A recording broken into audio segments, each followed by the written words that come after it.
Светиот синод на Македонската православна црква го прифати извештајот за почнатите разговори со Бугарската православна црква и донесе став разговорите помеѓу двете црковни комисии да продолжат, изјави денеска портпаролот на синодот Тимотеј. Тој е дециден дека главното барање до БПЦ останува Македонската православна црква да добие автокефален статус. Македонските владици конечно седнуваат на заедничка маса, откако дел од нив јавно проговорија дека биле заобиколени при составувањето и испраќањето на писмото и дека целиот синод не стои зад него. Но сето ова незадоволство како да спласна откако минатата недела делегација на МПЦ на чело со архиепископот Стефан беа во Бугарија, каде што двете комисии ја имаа првата средба. Повеќемина владици на синодот брифираат дека најважното прашање кое ќе треба да им се стави до знаење на владиците во Бугарија е дека мора да се внимава на тоа дека ние сме посебен народ, посебна држава и посебна црква. Во писмото што неодамна го испрати бугарскиот патријарх Неофит до верниците во Македонија, никаде не се споменува признавање на автокефалноста на Македонската православна црква, што беше едно од главните барања на МПЦ.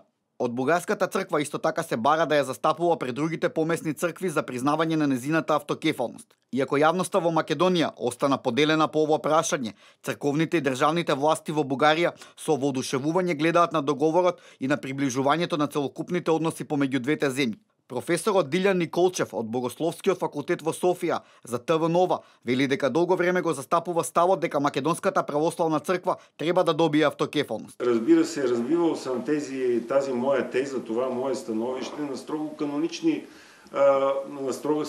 канонична плоскост, защото основен принцип в църковното право това е териториалния принцип. Тоест имаме една държава с едни граници, имаме една църква. Не, искам правилно да бъда разбран, не националния, народния, а държавния, границите на държавата, и така го определят и каноните на православната църква. Покрај застапувањето на МПЦ, Бугарската црква во следниот период ќе има тешка задача, бидејќи ќе треба да се справи и со притисокот од страна на Српската црква, која смета дека има право да одлучува за автокефалниот статут на нашата црква.